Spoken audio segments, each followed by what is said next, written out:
Welcome है आप सभी का हमारी नई वीडियो में, जो कि ये वीडियो क्लास 6 के लिए बनाई जा रही है, हिंदी मीडियम के स्टूडेंट्स के लिए। यहाँ पे हम जानेंगे कि भोजन ये कहाँ से आता है। ये जो चैप्टर 1 है साइंस का, विज्ञान का, उसके बारे में हम अध्ययन करेंगे और क्लास 6 के लिए वीडियो है। तो चलिए शुरू करते हैं। हम पहला लेसन जो है, भोजन ये कहाँ से आता है, यानी आज आपने अपने घर में क्या खाया है, यानी खाना क्या खाया आपने। पता लगाइए कि आपने, आपके दोस्त ने आज क्या खाया, यानी आपके फ्रेंड ने क्या खाना खाया। उसके बाद क्या आपने कल और आज एक ही प्रकार का आहार खाया था, यानी कल जो खाना खाया और आज जो खाना खाया वो सेम खाना था। क्या ये सत्य है कि ये अलग अलग समय पे भिन्न भिन्न प्रकार का आहार लेते हैं। अब यहाँ पे क्वेश्चन बोला जा रहा है कि हम अलग अलग समय पे अलग अलग प्रकार का खाना खाते हैं। तो इसके बारे में आगे और हम अच्छी तरह से जानेंगे। टॉपिक नंबर 1 आता है, जो इसमें कहा गया है विभिन्न खाद्य पदार्थ, यानी जो हम खाना खाते हैं तो उस बहुत ही अलग अलग प्रकार से खाद्य पदार्थ बनते हैं। तो इसके आगे शुरू करते हैं।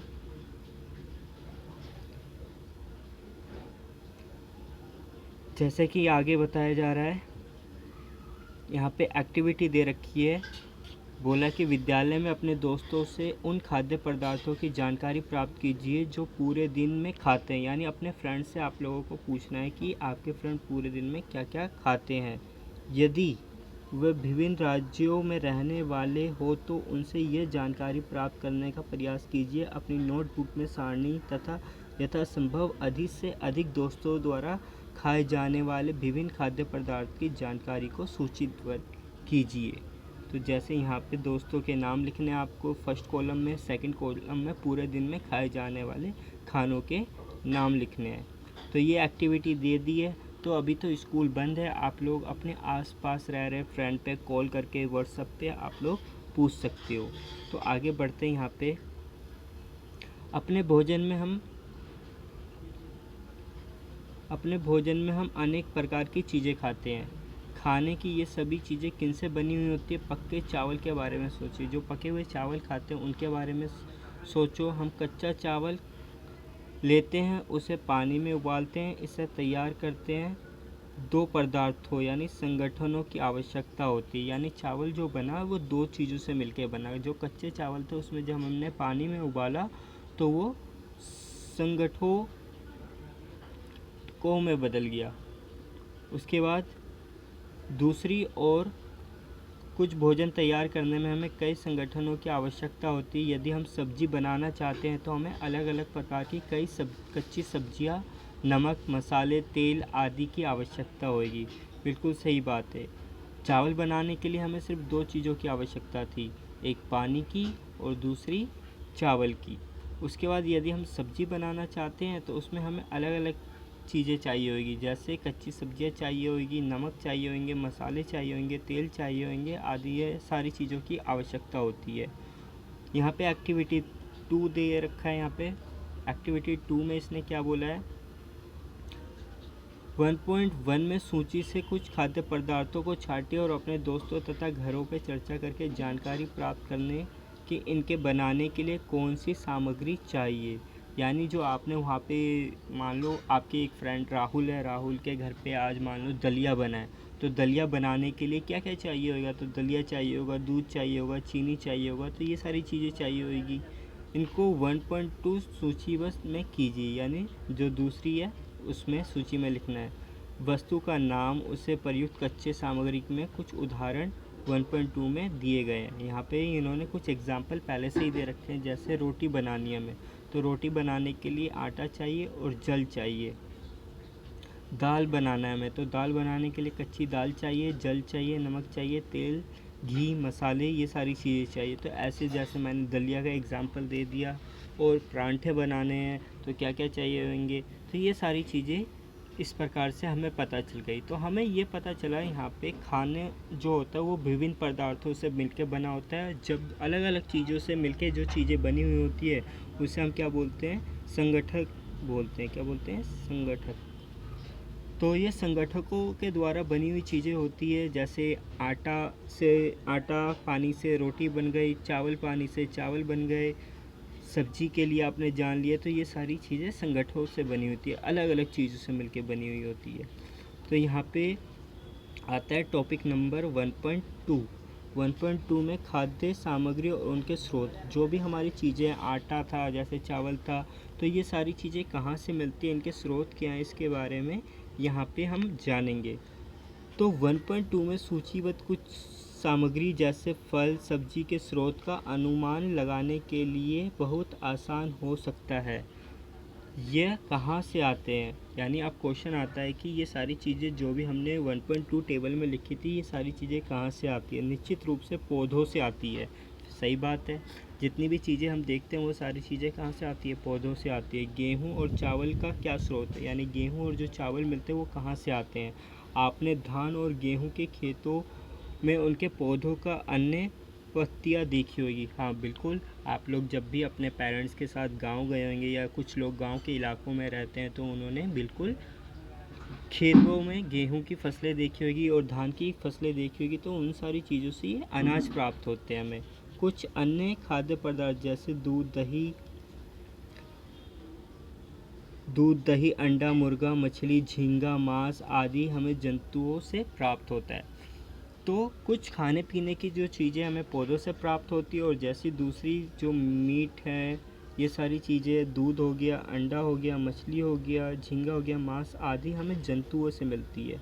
तो जंतु एक चीज़ मिल गई और दूसरा पौधे मिल गए। तो जंतु और पौधे से हमें चीज़ें प्राप्त होती है।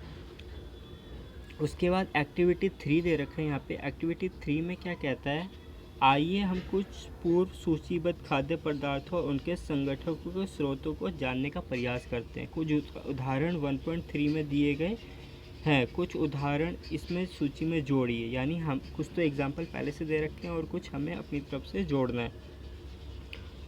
एक्टिविटी 3 से हम क्या निष्कर्ष निकालते हैं, पौधों में विभिन्न खाद्य संगठन जैसे अन्न सब्जी फल इत्यादि के स्रोत हैं। मांस अंडे अन्य जानवर उत्पाद से प्राप्त होते हैं। तो जैसे मैंने आपको बताया, कुछ चीज़ें क्या होती है, फसलों से मिलती है, और कुछ चीज़ें किससे मिलती है, जानवरों से। तो ये पौधों की चीज़ें हो गई, गेहूं का स्रोत। उसके बाद अगर हमें अंडे चाहिए होंगे तो अंडे के लिए हमें मुर्गी से लेने पड़ेंगे। उसके बाद फल इत्यादि स्रोत हैं। जंतु से हमें दूध मांस अंडे तथा अन्य जातवत यानी जानवरों से मिलने वाली चीज़ें प्राप्त होती है। गाय बकरी भैंस दूध देने वाले कुछ अन्य सामान्य पशु हैं। दूध एवं विभिन्न दुग्ध पदार्थ जैसे मक्खन क्रीम भी मिलते हैं। जैसे यहाँ पे इडली की बात की गई है, तो इडली किससे बनती है, इडली चावल उड़द की दाल नमक जल, और कहाँ से आते हैं ये सारी चीज़ें, पौधों से मिलते हैं। उसके बाद चिकन करी की बात की जा रही है, तो चिकन करी जो बनती है, तो चिकन हो गया, मसाला हो गया, घी तेल हो गया, जल हो गया, जीव जंतु हो गई, इन सारी चीज़ों से हमें मिलती है। उसके बाद खीर की बात की जाए तो दूध हो गया चावल हो गया चीनी हो गया। तो ये दोनों चीज़ों से जंतु और पौधा, यानी जंतु में क्या क्या चीज़ें आ रही हैं, दूध हो गया, दूध हमें जंतु से मिलता है, चावल हमें पौधों से मिलते हैं, चीनी हमें पौधों से मिलता है, जल तो एक प्राकृतिक स्रोत है। तो ये सारी चीज़ें हमने जानी इसमें। उसके बाद आगे बढ़ते हैं।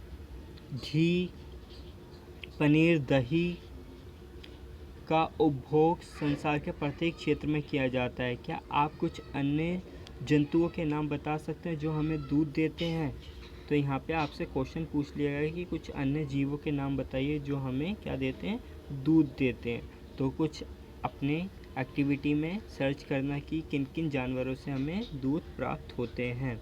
उसके बाद टॉपिक नंबर 1.3 आता है, पौधे के रूप में भोजन के रूप में पौधे के भाग और उनके जंतु उत्पाद। यानी जो पौधा है उस पौधे से हम कौन कौन चीज़ें प्राप्त की जाती है और उनके कौन कौन से भाग होते हैं, ये जानेंगे हम। तो यहाँ पे एक पौधे का चित्र दे रखा है हमें, तो इसमें पौधे के चित्र में हम जानेंगे इनके भागों के बारे में। जैसे पुष्प हो गया, फल हो गया, ये पौधा है पूरा। तो इस पौधे में फूल की बात की जा रही है, ये यहाँ पे पुष्प है। ये पुष्प जब बड़ा होता है तो फल बनता है। ये तना है, ये इनकी पत्तियाँ हैं। उसके बाद इनकी ये नोड है जहाँ से पत्तियाँ जुड़ी हुई होती है। ये इंटर नोड है जहाँ तना जुड़ा हुआ होता है। उसके बाद कलिकाएँ, दो तनाओं के बीच के भाग को कलिकाएँ बोलते हैं। उसके बाद प्राथमिक मूल, उसके बाद द्वितीय मूल। तो ये सारे तंत्र हो गए, पौधे के भाग हो गए। सबसे नीचे जो जड़ होती है उसे द्वितीयक मूल कहा जाता है, और थोड़ा ऊपर होता है जो वो प्राथमिक मूल कहलाता है, तो इसे मूल तंत्र कहा गया। उसके पौधे का जो भाग होता है पूरा जड़ से लेकर के ऊपर पुष्प तक, वो प्रो तंत्र कहलाता है हमारा। उसके बाद 1.3 टॉपिक देखते हैं हम यहाँ पे। पौधे हमारे भोजन का एक मुख्य स्रोत है, यानी पौधे से हमें भोजन प्राप्त होता है। हम भोजन के कौन कौन से भागों का उपयोग खाद्य पदार्थों के रूप में करते हैं। हम पत्तियों वाली अनेक सब्जियां खाते हैं, जैसे कुछ पौधे के फलों के रूप में खाते हैं। कभी हम जड़, कभी हम तना, तो कभी हम पुष्प भी भोजन के रूप में खाते हैं। यानी यहाँ पे कहा जा रहा है कि एक पौधे के हम कई सारी चीज़ों को खाते हैं। यानी हम तने को भी खाते हैं, पत्तियों को भी खाते हैं, पुष्प वाले भाग को भी खाते हैं। तो ये सारी चीज़ें हो गई। आपने कभी सीताफल के बारे में के फूलों को चावल की पिट्टी में डुबोकर तलकर पकौड़ी बनाकर खाया है? तो भाई मैंने तो नहीं खाया है, आप लोगों ने खाया हुआ तो इसका स्वाद ज़रूर कमेंट में लिखिएगा। कुछ पौधों को दो या दो से अधिक भाग खाने योग्य होते हैं। बिल्कुल सही बात है। कुछ ऐसे प्लांट्स होते हैं जिसके दो या दो से अधिक भागों को हम खा सकते हैं। यहाँ पे बता रखा है एग्जाम्पल के तौर पे, उदाहरण के लिए सरसों के बीज हमें तेल प्राप्त होता है और इसकी पत्तियों का उपयोग करके हम साग बना सकते हैं। तो हो गई ना बात, जो सरसों के बीज आएंगे उनसे हम तो तेल बना सकते हैं, और दूसरा हम इसकी पत्तियों से साग बना सकते हैं। आप केले के पौधे के विभिन्न भागों के बारे में सोच सकते हैं जिन्हें हम भोजन के रूप में लेते हैं। क्या अपने किसी अन्य के बारे में सोच सकते हैं जो दो या दो से अधिक होते हैं?